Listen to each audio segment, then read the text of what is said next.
So this is a 2004 Hummer H2.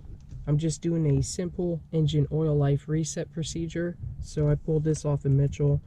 This is basically the manufacturer's. So you're going to do key on, engine off. Then you're going to cycle until you have the engine oil life selected on your instrument panel. Then you're supposed to hit the select button for 5 seconds.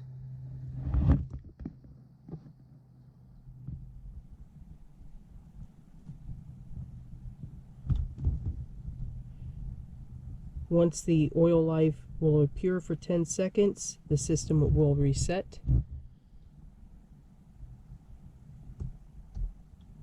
So I just hit select one more time. I'm going to cycle this off and then on.